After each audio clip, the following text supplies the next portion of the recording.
Bonjour et bienvenue dans le podcast de Sawyer Inspiration. Aujourd'hui, on va parler d'un sujet délicat, la tristesse et plus particulièrement la dépression. Je me présente Thomas Troc alias Sawyer au mic pour vous donner un élan de motivation. On se retrouve tout de suite dans l'épisode.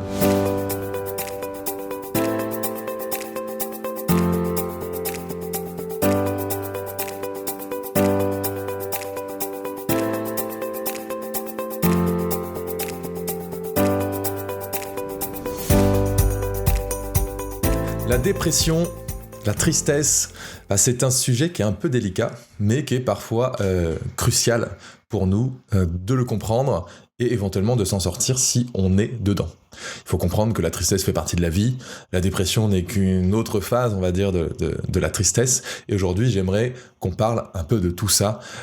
Pourquoi ? J'ai envie de vous parler de la dépression parce qu'elle a touché une grande partie de ma vie. Aujourd'hui, depuis que je suis né en fait, j'ai presque l'impression d'avoir passé la plus grande partie de ma vie avec un espèce d'état dépressif qui revenait très régulièrement, très récurremment, passant, voilà, il revient tout le temps. Et du coup, je voulais vous en parler parce que je trouve que c'est important de comprendre un peu les stratégies qui peuvent être mises en place et les choses, au-delà de parler de pathologie et d'hormones, tout ça, on va pouvoir mettre un peu ça. Pour vous parler simple, moi j'ai l'impression d'avoir passé une trentaine d'années de ma vie avec un certain état dépressif qui revenait, repartait, revenait, repartait, revenait, repartit. Et aujourd'hui, j'ai décidé du coup de vous en parler publiquement pour inspirer, pour parler en fait à toutes ces personnes qui peuvent être dans cet état et qu'on peut s'en sortir. Voilà. J'ai vraiment envie de vous prouver qu'on peut sortir de ça, on peut enfin retrouver possession de sa vie, on peut enfin reprendre du bonheur, et vous allez voir que tout au long de ce podcast, on va parler de ces différents états et de choses que j'ai personnellement mis en place pour essayer de m'en sortir, les moments aussi où je dois être vigilant, et tout ça. Et je vous jure vraiment que vous allez pouvoir vous en sortir. Donc, pour faire simple, moi j'ai toujours cette sensation un peu de ne pas être heureux, d'avoir vraiment des difficultés à prendre plaisir dans la vie, alors que j'avais vraiment l'impression que pour d'autres personnes c'était facile, que tout allait bien pour eux, que tout ce qui se faisait allait facilement, qu'ils se posaient pas trop de questions. Moi j'étais quelqu'un qui avait toujours trop de questions dans ma tête, qui se bousculait toute heure de la journée. Donc par exemple pourquoi je suis comme ça, pourquoi je suis timide, pourquoi les profs ne m'aiment pas, pourquoi j'ai pas des bonnes notes, pourquoi je déçois mes parents, je ne comprends pas tout ça, la vie me fait souffrir, voilà. Du coup, on a tous ces moments où beaucoup de questions de pourquoi, et puis j'en suis très vite allé. On pourrait voir de l'autre avec des mauvaises fréquentations, mais c'est pas ça, je vais très vite aller tomber dans des sujets comme un peu plus d'alcool pour essayer d'être moins timide, puis aussi sortir un peu de son état, éventuellement de la drogue quand j'étais jeune, où on s'était mis à fumer, voilà, des choses comme ça. Tout ça, c'était un peu pour sortir de la timidité, mais derrière, ce qui m'a aussi amené à ça, c'est cet état de trop de questions, de pas savoir réellement qui j'étais, en même temps, à 13 ans, on peut pas trop savoir qui on est, mais voilà, de tous ces changements, voilà, un peu cet état de dépressif, les autres c'est facile, et t'as un peu envie de te noyer dans quelque chose pour essayer d'aller mieux, en fait. Et c'est un peu ça que j'en suis arrivé, un peu, voilà, à tester des drogues, à faire des choses comme ça, à fumer, enfin, surtout, et puis... Pour autant, ça n'a pas amélioré mon état, on en parlera plus tard. J'avais vraiment d'autres questions aussi qui étaient pourquoi je me lasse de tout, pourquoi toutes mes passions finissent par mourir et j'arrive à plus prendre plaisir, pourquoi il y a ça, pourquoi mes relations amoureuses et tout ne fonctionnaient pas, pourquoi même mes relations amicales, pour moi ça a toujours été à moitié un peu compliqué, c'est comme si je marchais un peu toujours sur des œufs, des choses comme ça, voilà, et tout ça, créer finalement au bout d'un moment de la souffrance. Voilà.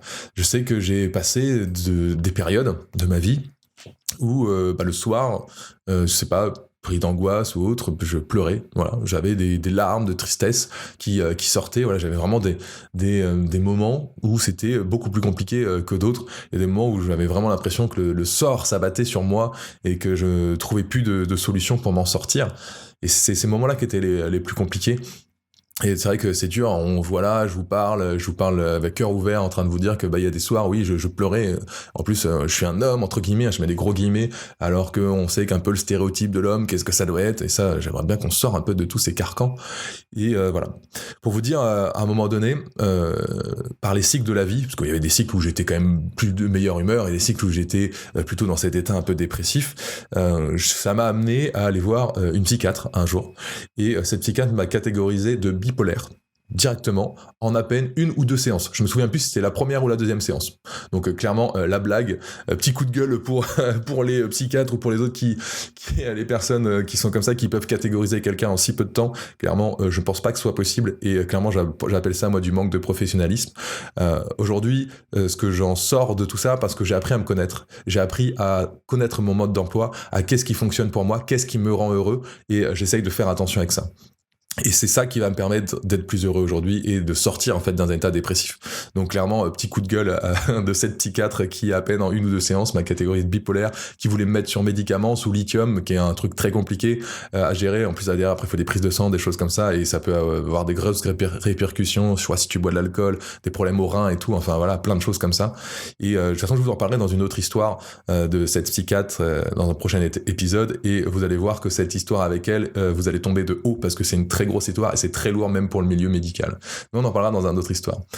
J'ai eu des très bonnes expériences avec d'autres personnes, d'autres accompagnements. Vous inquiétez pas, tout s'est bien passé. Mais là, c'était le pompon. Et on en parlera un de ces jours. J'ai envie du coup de vous parler de ma stratégie pour déprimer. Parce que je pense clairement que pour déprimer, il faut une stratégie. C'est bizarre de dire ça. Là, on se pose un peu, on parle de dépression, et là, je vais vous parler de ma stratégie à moi pour déprimer. Peut-être que ça fera écho à la vôtre, si vous en avez. Et je pense vraiment que la dépression, en tout cas une part de la dépression, un état dépressif, quand il est un peu récurrent comme ça, il est souvent causé par des habitudes de comportement, de pensée, et du coup, un peu un maintien de l'état de tristesse et de désespoir qu'on peut avoir au fond de nous. Je pense vraiment que c'est... Il y a un truc qui dit, c'est le déterministe, c'est-à-dire que je suis assez partisan qu'on peut réussir à dépasser tout ce qu'on veut dans la vie. Par contre, on a vraiment, c'est pas nous qui avons choisi d'être comme on est à l'instant où on l'est à la base, parce que on était jeunes, on était dans un environnement, il y a eu nos parents, il y a eu l'école, il y a eu toutes ces choses-là, et on était trop jeunes pour se forger, on va dire consciemment, une personnalité. Donc on part avec des lacunes ou des trucs positifs. Voilà, on se construit comme ça, et à un moment donné, pour moi, le passage adulte, c'est de dire, bon, ok, tout ça, c'est ce qu'on m'a donné, inconsciemment, consciemment, peu importe, ça fait partie de moi. Comment j'en tire une force, comment je fais attention, qu'est-ce que je dois repositionner, quelles sont les habitudes qui ont été mauvaises, qui ont été prises parce que j'avais un tel dans la famille, et puis j'ai calqué leur manière d'être et tout, hein. Ça, on en parlera beaucoup dans ce podcast, mais on modélise beaucoup les gens, les êtres humains, on a ces neurones miroirs qui nous permettent de s'associer aussi, d'apprendre plus facilement derrière ça. Et donc je pense vraiment que la dépression, enfin l'état dépressif, peut vraiment être accentué, parce qu'on en parlera un peu des subtilités plus tard, mais peut vraiment avoir un impact à cause de nos habitudes et à cause de nos comportements. Et je pense vraiment à des habitudes de pensée, des habitudes d'hygiène de vie, des choses comme ça. Donc moi je vais vous parler de ma stratégie, clairement, qui me fait déprimer à coup sûr.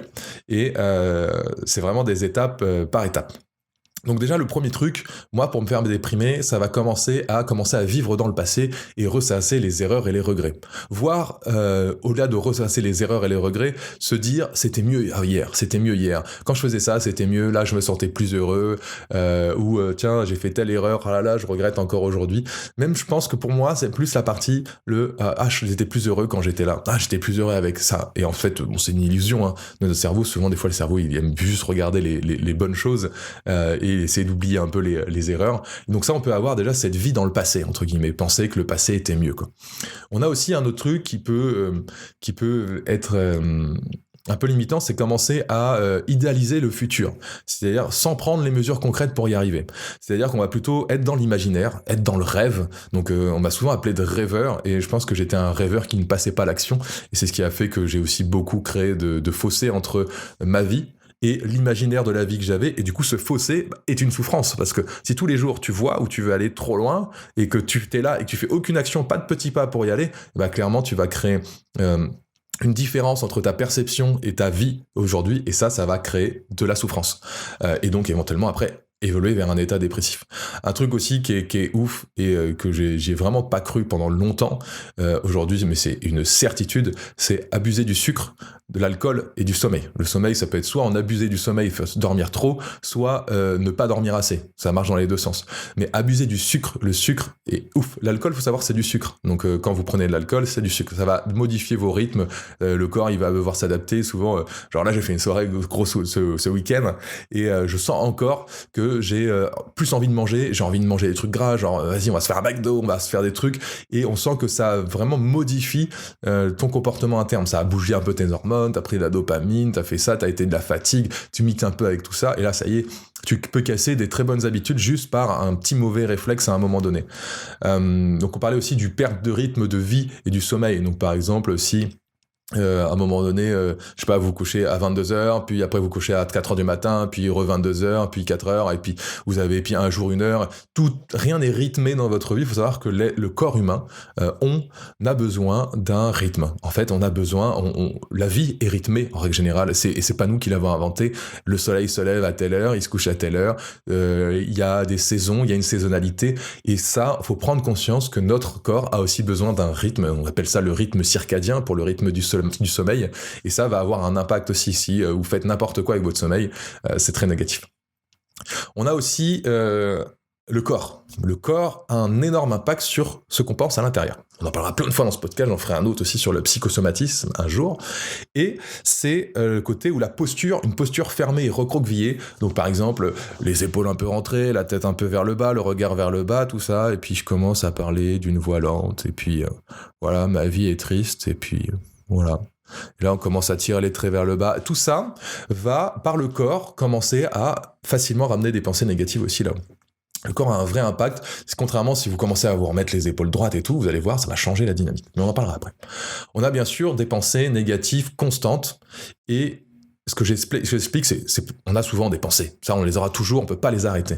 Mais la différence, c'est leur donner de l'importance. C'est-à-dire que c'est de s'y attacher. C'est-à-dire qu'il y a une pensée qui arrive et vous pouvez penser, acquérir qu'elle est vraie. C'est-à-dire que par exemple, me dire, ah, ça y est, je suis en dépression aujourd'hui, paf, ça y est, c'est vrai, ah là là, je suis en dépression, qu'est-ce que je vais faire? Je sais que ça m'est arrivé avant de m'attacher à ça, de me dire, ah, ça y est, c'est reparti et tout, et puis, hop, ça y est, la machine est relancée. Aujourd'hui, si ça m'arrive, je me dis, bon, c'est qu'un état là maintenant, tu vas aller dormir, on verra demain ça ira mieux, quoi. Et si ça dure trop longtemps, je commence après à me rebouger un peu pour me dire, bon, allez, là, tu vas faire ça, et je sais que ça te fera du bien, même si t'as pas envie, fais-le, ça va te ressortir de ce petit état qui revient. On a, j'en ai déjà parlé, mais idéaliser sa vie sans prendre de mesures pour le changer. Souvent, c'est le cas, c'est que je vois beaucoup de personnes se plaindre, se mettre dans une position de victime sans jamais prendre la responsabilité de leur vie. C'est-à-dire que si tu te mets en position de victime, c'est que tu n'es pas responsable de ta vie. Donc, si tu n'es pas responsable de ta vie, de toute façon, tu ne peux rien changer. Et voilà. Et tu pourras passer ta vie à dire que tu ne peux rien changer et tu pourras passer ta vie à être malheureux. Et ça, c'est ce que je vois le plus. J'ai été beaucoup dans une partie de ma vie à pas voir en fait toute la possibilité d'où j'avais du pouvoir, où j'avais une maîtrise même plutôt, et de passer plutôt sentir toujours un peu dans ce carcan de victime. Et ça, clairement, ça a été un conditionnement de ma vie. Et ce que je dis, c'est du déterminisme, c'est pas moi qui ai choisi. Et du coup, aujourd'hui, je dois y faire attention à cette partie-là de ma vie. Ça fait propre à moi. On a du coup aussi beaucoup de choses qui peuvent très vite être dans la stratégie qui marche très bien, c'est s'entourer de mauvaises personnes, simplement. S'entourer des personnes qui ont des mauvaises habitudes, qui sont pas forcément mauvais en soi, mais s'ils ont des mauvaises habitudes qui ne vont pas dans le sens où tu vas. On reprend un exemple, par exemple, juste avec l'alcool, j'en ai déjà parlé souvent, mais si tu ne veux plus boire d'alcool et que tu as que des potes qui boivent de l'alcool tout le temps, clairement c'est impossible. Là, ça s'appelle s'entourer de mauvaises personnes. Voilà, je suis désolé, mais ça peut pas parce qu'ils sont mauvais en soi, c'est que leur habitude va déteindre sur toi, et toi, tu ne veux pas aller dans ce sens-là. Et là, on a des choix à prendre. Donc voilà, ou sinon, ça peut être des personnes négatives, tout simplement des personnes toxiques et tout ça. Ça, c'est encore pire, ça va vraiment pas nous aider. Et on en parlera des personnes toxiques sur cette chaîne, on parlera des relations toxiques, on parlera des pervers narcissiques, on parlera de toutes ces choses-là. Et ça peut vraiment vous tirer vers le bas et très, très, très bas. Voilà, on a beaucoup de chats, voilà. En gros, je pourrais dire, c'est un petit peu aussi laisser les autres décider à votre place. C'est un peu ça quand je vous parlais de côté victime et responsabilité. Non, nous, dans cette chaîne, on souhaite être responsable de notre vie et on va voir un peu comment faire ça et comment reprendre possession de notre vie. Donc, si on devait un peu résumer le cocktail qui va induire éventuellement un état dépressif, bah, ça va être un état interne déjà négatif. C'est que déjà, voilà, les pensées, pas être très bien, une position du corps plutôt fermée, faible, recroquevillée, voilà, de la nourriture cérébrale négative, c'est-à-dire que je sais pas, s'abreuver que d'informations, de trucs qui va pas, le monde va mal. Je pensais, j'ai des amis à un moment qui sont énormément dans la théorie de l'effondrement, et bah du coup ils s'abreuvent de négativité, et du coup forcément tout le reste ne va pas. C'est normal, c'est de la nourriture mentale. On en parlera aussi dans un autre podcast. On a aussi simplement la mauvaise hygiène, mais que ce soit l'hygiène alimentaire, sport, santé, tous ces trucs-là, va avoir un impact sur la manière dont vous pensez, donc la création aussi d'hormones dans votre corps. Il faut savoir qu'on est une machine, donc il y a des hormones, il y a des choses qui vont jouer, et ça peut faire. Faut se rappeler aussi que passé égale dépression. Souvent, si on vit trop dans le passé, on est plutôt dans la dépression. Si on vit trop dans le futur, si on se projette trop dans le futur, on peut vivre plutôt du stress et de l'anxiété. Et si on vit dans le moment présent, c'est là où on peut trouver de la sérénité pure. C'est pour ça que personnellement, c'est un besoin, c'est une habitude que je dois prendre pour lutter contre mes phases de dépression, la méditation. C'est un des seuls trucs qui me permet de garder la plupart du temps mon corps dans le moment un peu plus présent, et puis de me dire, ok, c'est vrai que je prends l'habitude à me dire qu'une émotion qui arrive dans ma tête, ce n'est pas grave, ce n'est pas une vérité en soi, ça ne me définit pas, et donc je peux la laisser passer. Oh, je me sens en colère là, ou je me sens un peu déprimé là, ok, ça veut pas dire que je vais vraiment être déprimé. Pour étayer ce propos, j'avais un exemple que j'avais lu dans un livre, c'est pas un exemple qui m'est propre, mais voilà, au cabinet, une personne vient me voir et vient me parler de ses problèmes. Donc je lui dis asseyez-vous, et puis là il commence à parler et à se plaindre de sa situation. Et là je l'interromps directement et je lui dis on n'a pas encore commencé. Aussitôt la personne se redresse sur sa chaise, presque avec un petit sourire, et puis attend un peu comme ça qu'on commence. Donc quelques minutes après, il redevient totalement normal, comme on a dit, et moi quelques minutes après je lui dis bon c'est bon, on va pouvoir y aller. Qu'est-ce qui vous amène aujourd'hui à me consulter aujourd'hui ? Et là, la personne, paf, elle retombe dans son truc. Et écoutez, voilà. Aussitôt, les étaux tombent, la voix revient basse, lente, une tonalité triste et arrive. Est-ce que vous prenez conscience à quel point le corps induit aussi un état interne ? Quand je dis à cette personne que on n'a pas commencé, hop, elle se redresse et elle sort de son émotion, elle sort de l'attachement à l'émotion négative qu'elle vit, de son problème qu'elle a, et qu'on va parler bien sûr, et qu'on va l'aider, c'est pas un problème ça. On va l'aider, on va faire surmonter ça, elle va trouver ses ressources qu'elle a besoin pour avancer. Et dès que je lui dis, ok, paf, ça y est, hop, on retombe dans les seins, et on commence à s'accrocher à cette émotion négative pour la faire vivre, pour pouvoir en parler. Dans les séances qu'on fera ensemble, pour ceux qui veulent faire des séances, on va forcément aller travailler avec vos émotions que vous avez vécues, donc on va vous laisser aller là. Mais c'est juste pour vous faire comprendre que le corps induit quelque chose. Forcément. C'est-à-dire que là, elle est là, tout va bien, hop, et pour se remettre, elle est en train de se remettre dans une autre posture. Peut-être le regard un peu vers le bas, alors qu'avant, elle regardait bien haut. Ça va induire quelque chose, et le corps induit énormément quelque chose. Une autre expérience que vous pouvez faire en expérience, c'est simplement... quand vous avez une émotion négative ou éventuellement un petit peu de dépression ou une sensation, essayez de reprojeter les épaules en arrière, mettez-vous bien droit, la poitrine un peu en avant, la tête bien droite avec un sourire, voilà, essayez de sourire, et même s'il est forcé, et essayez de vous connecter à une émotion négative, à de la colère, à de la haine, ou même à de la dépression, en fonction de l'émotion que vous connaissez qui ne vous va pas. Essayez juste comme ça de vous connecter sincèrement, essayez de vous connecter comme si elle était vraiment présente. Normalement, vous devrez avoir du mal à ressentir cette émotion. Vous pourrez peut-être légèrement réussir à la sentir, c'est-à-dire que si vous vous mettez dans une autre posture, peut-être que vous allez avoir, sur une échelle de 1 à 10, vous arrivez à 8 en termes de sensations désagréables, et peut-être qu'avec juste cette posture-là, vous êtes « Putain, j'arrive pas à aller à plus loin, de 3, 4, j'arrive pas à aller plus loin. » Voilà, faites l'expérience et vous verrez que ça va vraiment... ça fera vraiment quelque chose, et là, vous allez comprendre en vous-même que le corps induit toujours une réaction à l'intérieur. C'est-à-dire qu'en fonction de comment est ton corps, il y a des états où on peut pas réussir à y être, ou difficilement, voilà, difficilement. C'est pour ça que c'est important, je trouve que le corps, c'est magique. J'aimerais qu'on élabore, voilà, une petite question, voilà, si vous voulez savoir si vous êtes en dépression, il n'y a pas de Il y a comment dire, il y a pas de recette magique. Dans tous les cas, je vous conseillerais toujours de faire valider ça par un professionnel de l'accompagnement, par un médecin ou par autre, parce que la dépression, ça peut devenir une situation très délicate. Mais on peut se poser un peu ces questions. Moi, je sais que c'est des questions qui peuvent m'aider à me dire, ah, là, je suis pas dans mon meilleur état, en tout cas. Ça va être, est-ce que je me sens triste? Voilà. Est-ce que je me sens triste? Bon. Est-ce que je me plains sans agir? Donc là, c'est vraiment une part importante, c'est est-ce que je me sens que je me plains et que j'ai pas envie de prendre les actions autres? Oula, je sens qu'il y a un truc là, si c'est là. Est-ce que je ne vois plus de solution à mes problèmes? Je vois mes problèmes, mais je trouve plus de solution. Ah, là, on va pouvoir se poser des questions. Est-ce que je ne supporte plus les gens heureux et leur bonheur? Ah, si on commence à voir les gens heureux et qu'on sent ça nous irrite, tout ça, là, on peut se poser des questions, se dire, ah, peut-être que oui. Est-ce que je pleure souvent pour un rien? Voilà, donc ça, est-ce que je vis de l'émotion intérieure pour un rien? Est-ce que, voilà, on pourrait continuer sur ce genre de questions.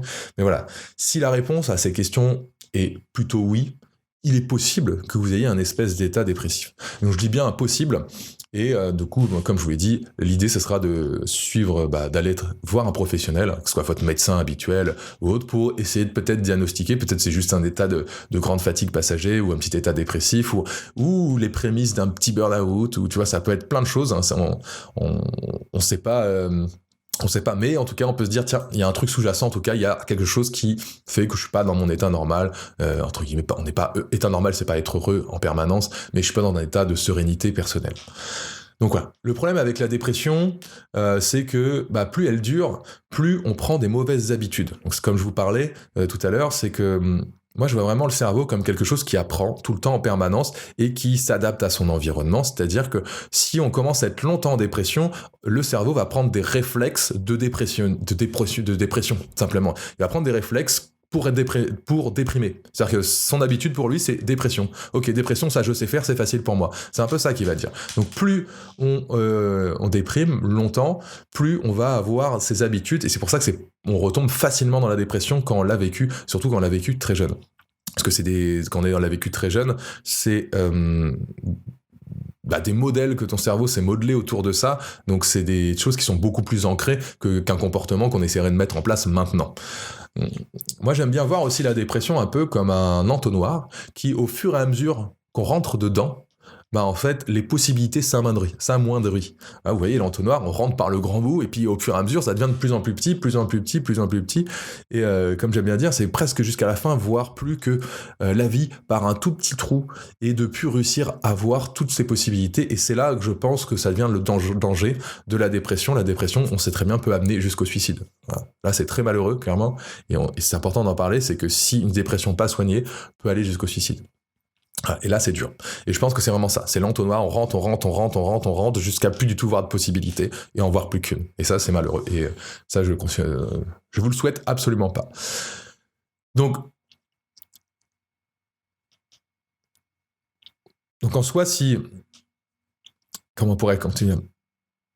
Je veux dire, si je vous disais que moi, personnellement, j'ai jamais eu de pensée morbide dans mes phases très basse, dans mes grosses dépressions que j'ai pu avoir, sur les plus grosses, en tout cas, qu'il y en a eu des plus petites, mais en fait, je vous mentirais, tout simplement. Ça m'est arrivé à plusieurs reprises, et c'est pas pour autant que je suis passé. C'est juste que ça m'a permis d'identifier, si je prends du recul aujourd'hui pour pouvoir en parler, c'est que ça m'a permis d'identifier que là, j'étais dans une mauvaise boucle. On peut vraiment parler d'une boucle qui va très très loin. Aujourd'hui, j'aime bien me dire que on a tous dans la vie des défis, on a tous des choses à défier, ça c'est sûr. Et quand on a des fois l'impression que d'autres en ont pas, ou des tellement moindres que nous, du coup j'aime bien dire que la vie n'est pas assez folle pour donner des défis à ceux qui ne seraient pas prêts pour les relever, parce qu'ils s'effondraient, et que du coup, si elle nous envoie beaucoup de défis, c'est qu'on a l'opportunité, on a les ressources, on a la capacité d'y passer, de le faire, d'aller plus loin, d'apprendre ce que la vie veut nous apprendre. Je vois vraiment la vie comme un apprentissage, que toutes les choses qu'on n'apprend pas, la vie va te remettre une claque. C'est peut-être la meilleure leçon qu'elle pourrait te faire pour t'aider à aller dans ton droit chemin, le chemin qui t'est propre à toi. Donc voilà pour cette partie-là. On va parler quand même un peu plus, même si indirectement sur tout ce qu'on a vu, on a pu comprendre un peu les choses qui pourraient nous aider aussi à sortir un peu de notre état de dépression. Donc voilà. Donc si vous reconnaissez un espèce d'état de dépression, si c'est juste un petit état de dépression passager, si vous sentez que ça fait très longtemps que c'est là, Là, je vous conseille vraiment d'aller voir quelqu'un et de commencer à en parler. Ça va vraiment vous faire gagner des années et vous allez pouvoir reprendre un bon axe. Dans tous les cas, si vous écoutez aujourd'hui ce podcast, c'est que tant que vous êtes intéressé par le sujet, mais que vous voulez aussi vous en sortir et en apprendre plus. Donc clairement, bravo à vous. Et moi, je crois absolument en vous et en votre capacité à pouvoir vous en sortir. Dans tous les cas, vous pouvez toujours vous faire accompagner et ça me permettra juste de décupler vos propres capacités. Ouais, j'ai du coup cerné quelques étapes dans lesquelles maintenant je fais attention. C'est j'essaye de me recentrer sur le présent et d'arrêter de ressasser le passé ou d'idéaliser trop mon futur. Je dis pas que c'est facile, hein. Tout ce que je veux dire, j'ai jamais dit que c'était facile. Je sais que ça, la méditation m'aide. Le côté où à un moment donné, je vais un petit peu trop loin, on va essayer de revenir là. Du coup, je pars très vite en angoisse après avec le en allant vers le futur. L'idée aussi, ça va être d'établir des objectifs clairs et prendre des mesures concrètes pour les atteindre. Donc là, on avait parlé qu'à un moment donné, le fait d'être victime, machin, tout ça, on n'était plus dans la mesure concrète, on n'avançait plus, on prenait plus d'action.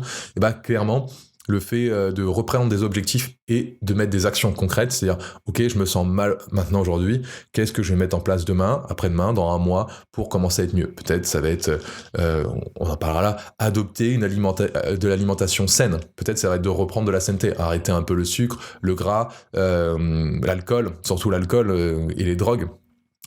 Et le sucre, c'est le truc les pires je trouve, pour le déprimer ou autre. C'est ce qui va permettre vraiment de bousculer, entre guillemets, ton métabolisme. Et voilà. Quand on parle de tous ces trucs, alcool, drogue, tout ça, en fait, ça va vraiment te modifier et tu vas après avoir du mal à retenir tes bonnes habitudes. Et donc, du coup, tu vas avoir en fait un mental qui va être fatigué et qui va revenir souvent. Moi, je me rappelle quand je fumais, quand j'étais jeune, j'en parlais avec un médecin. Et le médecin, il m'avait dit, mais j'ai mis longtemps avant de le conscientiser et de l'accepter, il m'avait dit, je sais que tu fumes parce que tu te dis que ça te fait du bien, je sais que tu penses que ça te fait du bien, mais en fait, c'est parce que tu fumes que ça va encore moins bien. Et là, j'ai trouvé ça ouf. Et c'est pareil pour toutes les drogues, pour l'alcool, c'est pareil. Souvent, on va se noyer notre chagrin dans l'alcool parce que ça nous fait du bien sur l'instant. Quand on parlait de gratification immédiate, je vous laisse aller revoir le podcast, que ça reste cette même logique. Ça fait du bien sur l'instant. Par contre, on déboussole tellement notre corps avec les hormones, les trucs comme ça, qu'après, c'est bien pire. Et tu te prends une claque encore plus folle. Donc, je pense vraiment pour faire attention à sa alimentation saine, éviter les excès de sucre et d'alcool et de drogue. Sinon, vous allez partir. Ça va vraiment pas vous aider. On va aussi essayer de maintenir une routine de sommeil régulière. Par exemple, moi maintenant, j'étais toujours quelqu'un qui a appuyé sur son réveil snooze 1000 fois. Je prends une routine régulière, c'est-à-dire que j'essaye de me coucher autour de 22h30 et de me lever à 8h30 tous les jours. J'ai bien dit tous les jours, que ce soit le week-end, la semaine, peu importe, c'est tous les jours. C'est une routine. On a dit que le corps doit être un cycle, et il faut que nous, on trouve le cycle qui nous va le mieux. Et il faut surtout accepter que on n'est pas des machines et que c'est vrai que si on vous a fait rater un jour, qu'on pouvait faire tout ce qu'on veut, dormir jamais et puis faire des milliers de soirées, être toujours en forme et être heureux, moi j'y crois pas et j'y crois plus du tout. Et je pense que c'est en prenant des bonnes habitudes et en faisant attention à des petites choses comme ça qui paraissent simples, par exemple une heure de réveil au moins régulière, parce qu'avec le réveil régulier au moins vous allez toujours vite vous recaler et vite retrouver de l'énergie. On a aussi, on a parlé du corps. Moi, je pense adopter une posture de confiance, c'est-à-dire, parce que ça induit un état interne. Donc, essayer de relever la tête, de re-regarder droit. Voilà, rien de se forcer à faire ça, essayer de se forcer à sourire. Tout ça va aider, enfin, encore à retrouver de la sérénité. On a changé ses pensées négatives en positives, donc essayer de ne plus s'y attacher. Moi, je parle beaucoup de méditation là-dessus, que je trouve que c'est un pouvoir magique. La cohérence cardiaque, ça va pouvoir aider, mais la méditation, quand on comprend bien le concept, ça va vraiment apporter encore un pied. Ou après se faire accompagner, on peut vraiment débloquer aussi des pensées. Donc voilà, essayer d'avoir des pensées plus positives, prendre vraiment des actions pour améliorer sa vie et son bien-être. Devenez une priorité. C'est vous la priorité, là, si vous n'êtes pas bien, vous êtes la priorité et vous avez de l'importance. Et le but, c'est de reprendre possession de votre vie et de reprendre votre bien-être en priorité. Apprendre à apprécier le bonheur des autres. Ça, et c'est un autre truc, j'aurais pu vraiment le mettre plus bas, mais c'est réapprendre à dire que c'est cool. Je suis content pour mes copains, je suis content pour ça, que lui se fasse plaisir. Et si lui arrive, c'est-à-dire que je peux aussi l'avoir, tu vois. D'avoir plutôt cette logique-là. On parlera un jour dans un podcast un peu de la jalousie qui reste un peu dans cette logique-là, mais c'est être heureux sincèrement pour ce que tes potes ont, et on peut se procurer nous-mêmes de la joie quand on voit quelqu'un réussir. Et ça, je trouve ça assez intéressant. Parler d'une voix claire et confiante, c'est-à-dire que plus vous allez reparler d'une voix claire et confiance, plus ça va vous redonner aussi du regain et de l'énergie, et du coup d'essayer de sortir de cet état. prendre la responsabilité de votre vie et de vos choix. Voilà. Ça, clairement, plus de posture de victime. C'est fini. Vous pouvez vous plaindre toute votre vie, mais ça, moi, j'y crois pas. J'ai été comme ça et ça m'a jamais apporté du positif. Et du coup, je le souhaite vraiment à personne. C'est vraiment reprendre la responsabilité de sa vie. Bon, j'essaierai d'en faire un épisode entier. Je vais même en faire sur ça parce que je trouve que c'est une des clés hyper importantes. On doit être responsable, c'est-à-dire que si ma vie ne me va pas, je dois prendre des mesures pour la changer, je dois prendre des mesures pour être en meilleure santé, je dois prendre des mesures là, ça, et il y a personne qui te tend la main en fait. Moi j'ai attendu la main de plein de gens pendant un moment, et en fait ce que j'ai remarqué c'est que la seule main qu'il fallait que j'attrape c'était la mienne, et que j'accepte que j'étais important. Je vous parlais beaucoup dans l'épisode de la confiance en soi, avec la pyramide de la confiance en soi, l'amour de soi, tout ça. C'est vraiment ce principe-là.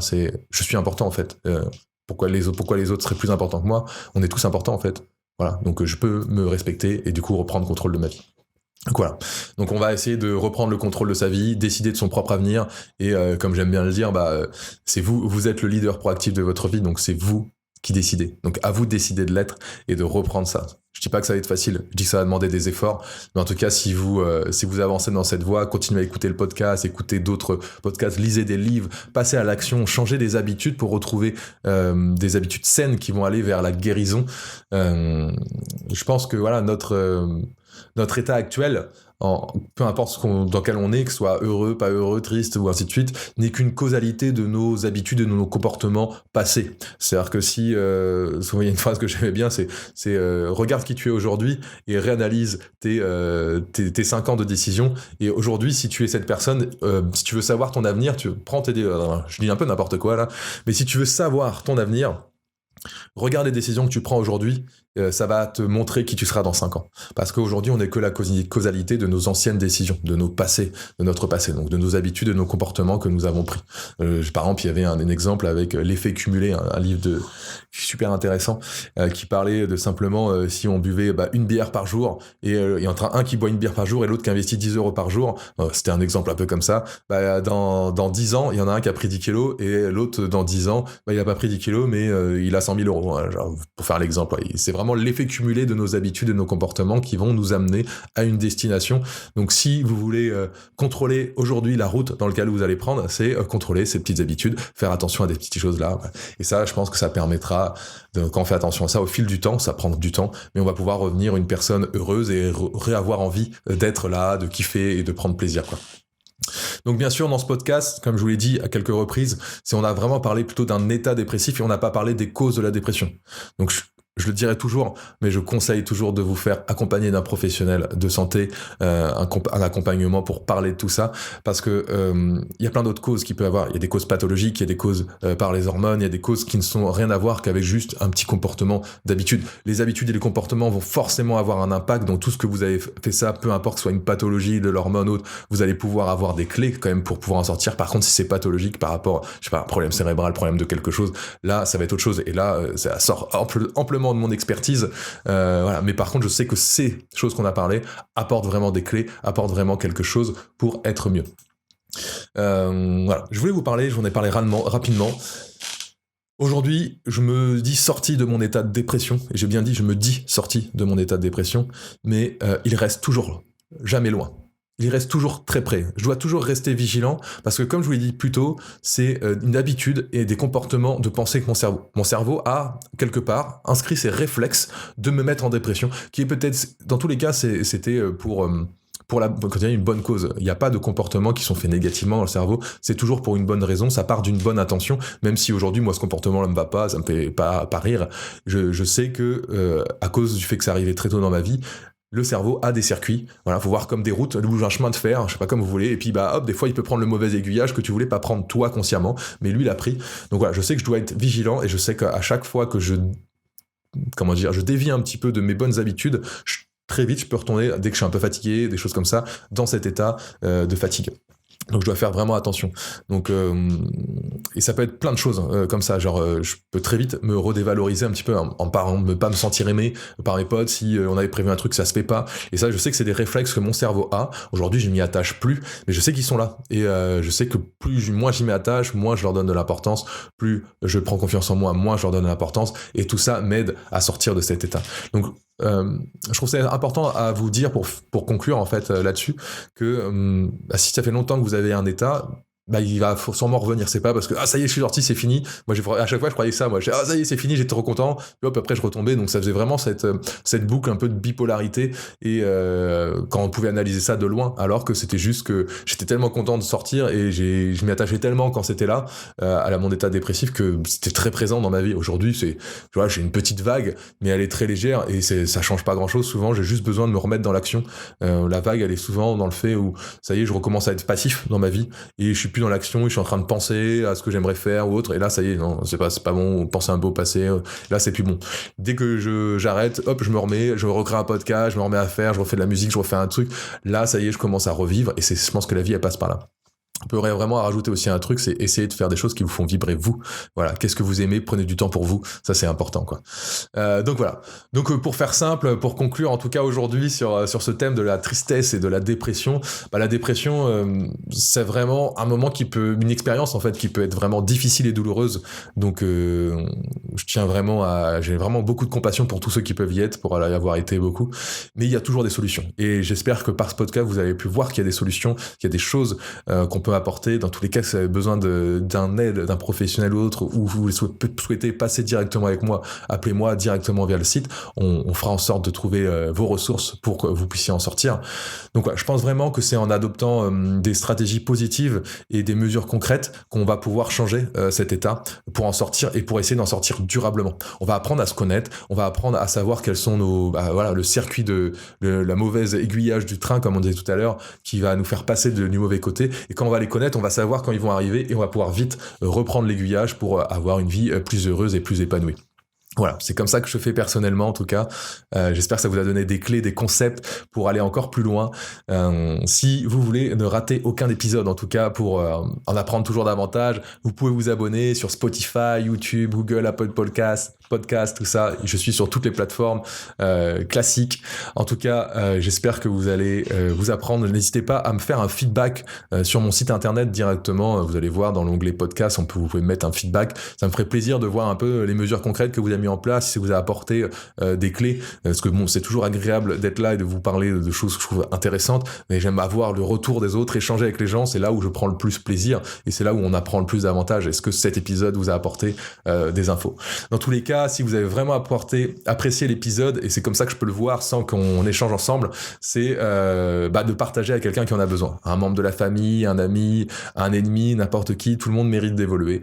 Donc voilà, j'espère que vous le ferez, c'est les seules règles qu'on a dans ce show. Et je vous souhaite une très belle journée. C'était Sawyer. À bientôt dans le prochain épisode. Ciao.